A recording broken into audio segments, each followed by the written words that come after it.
Je vais commencer avec Thierry et Tristan. Je vais commencer avec Thierry et Tristan chez Renault.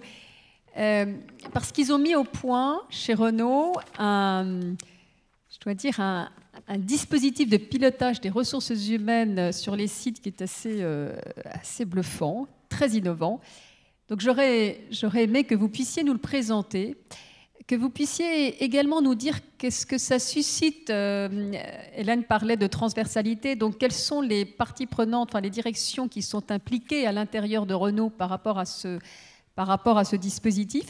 Et puis, comment est-ce que vous intégrez ce dispositif dans votre projet social? Voilà, si vous pouviez nous dire ça en 10 minutes. Bien, bonjour à toutes et à tous. Alors, je voudrais vous dire qu'en fait, il y a deux originalités dans notre présentation. La première, c'est que donc, on n'a pas quelqu'un des opérations et quelqu'un du corporate, mais on a deux fonctions corporate, ressources humaines et performance industrielle, qui peuvent être considérées comme antinomiques du point de vue des opérations et qu'on a essayé de mieux coordonner. Et puis la deuxième, c'est qu'on a vraiment essayé de faire un dialogue entre nous, et comme on a beaucoup répété, vous allez voir, ça va être intéressant. Et c'est Tristan qui commence, donc je vous le présente. Tristan Lormeau, il est directeur des ressources humaines corporate Renault. Merci Thierry. Thierry, lui, c'est le directeur de la performance industrielle pour l'alliance Renault-Nissan. Et en fait, c'est intéressant d'expliquer comment on s'est connus. On s'est connus il y a 10 ans à peu près, et 10 ou 15 ans, c'était à l'usine de Flins. Et à l'époque, Thierry s'occupait du département tôlerie.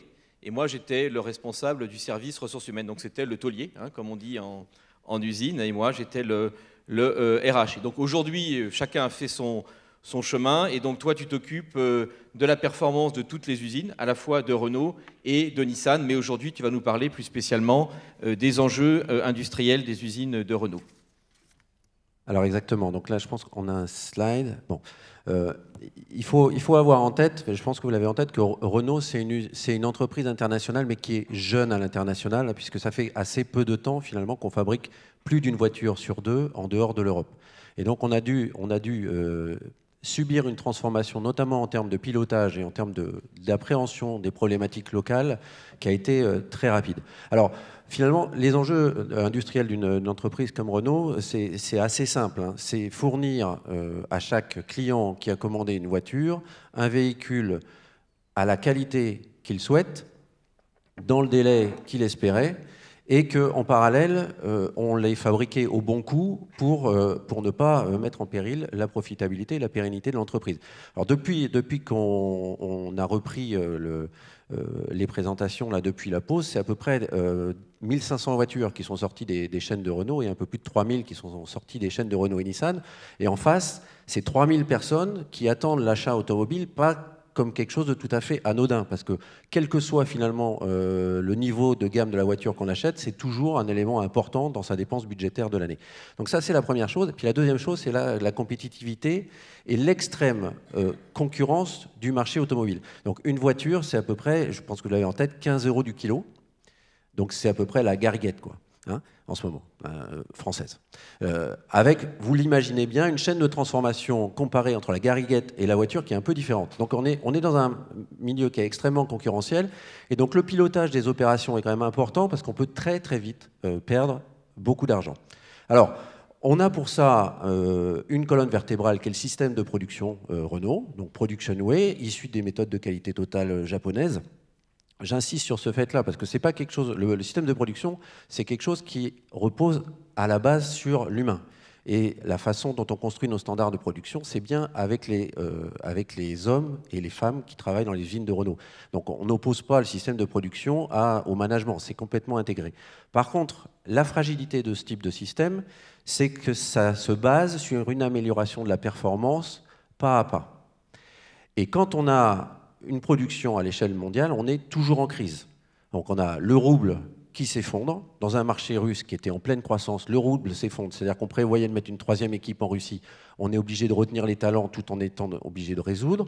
On a la même crise au Brésil. On a un marché qui se met à exploser en Chine. On a un marché européen qui, après avoir longtemps cru qu'il allait repartir, finalement repart au moment où on n'y croyait plus. Donc on est toujours en train de mettre des instabilités dans notre parfaite mécaniques de systèmes de production. Et là, on doit avant tout se reposer sur l'agilité des régions et sur la gouvernance et sur le management. Et là, rentre en compte le facteur humain, et on peut absolument pas différencier la performance industrielle de la performance managériale et sociale. Et alors, en termes d'enjeux sociaux, Tristan? Oui, alors les enjeux sociaux, donc il y en a plusieurs. D'abord, en termes quantitatifs, Marie-Françoise Damezin le disait tout à l'heure, Renault, c'est à peu près 120 000 personnes dans le monde, et il y a 70 000 personnes de ces 120 000 personnes qui appartiennent au monde de la fabrication. Donc c'est quand même plus de la majorité, et dans ces 70 000, 60 000 cols bleus, chez Renault, une personne sur deux, et un col bleu, c'est-à-dire un ouvrier qui travaille à la chaîne ou à proximité de la chaîne de fabrication. Les enjeux humains, il y a des enjeux de compétences, c'est-à-dire pour pouvoir répondre au système de production, pouvoir répondre également à l'automatisation, qui est élevée dans certains pays et croissante dans d'autres. On a des enjeux de performance physique, soit de la main-d'œuvre directe, soit de la main-d'œuvre de structure. On a des enjeux de coût du travail, évidemment. Nous sommes une industrie... Non ? C'est pas grave. Non, il faut la retirer. On est une industrie qui est relativement, je dirais, tendue sur les coûts. Nos niveaux de marge ne sont pas, hélas, ceux de L'Oréal. Donc, c'est clair. Et on a des enjeux sociaux qui sont très importants. Et de ce point de vue, Marie-Françoise Damezin en parlait tout à l'heure, on voit bien que les enjeux sociaux, de relations sociales, de relations du travail, ils sont aujourd'hui pratiquement les mêmes dans les pays émergents que dans les pays d'Europe occidentale. De ce point de vue-là, il n'y a pratiquement plus de différence, sinon la conjoncture économique dont parlait Thierry. Alors par rapport à ça, en fait, qu'est-ce qui s'est passé ? On est en permanence en recherche de progrès, de performance pour nos usines, et il y a à peu près un an et demi, nous avons fait une étude sur le coût du travail et sur comment, je dirais, travailler sur la compétitivité. Par rapport à ça, suite à cette étude, notre direction générale nous a demandé de mettre en place un programme pour travailler sur la compétitivité de nos usines.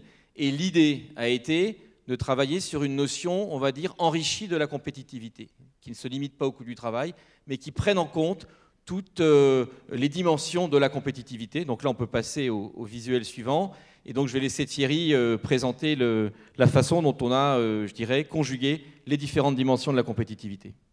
Bon, enfin, vous savez que l'organisation industrielle de l'industrie automobile et de beaucoup d'industries est fondée sur le taylorisme et l'organisation dite scientifique du travail. Donc, on a des vraies compétences et surtout beaucoup d'expérience dans la capacité à mesurer la performance du temps travaillé, notamment au niveau de la chaîne de valeur de production.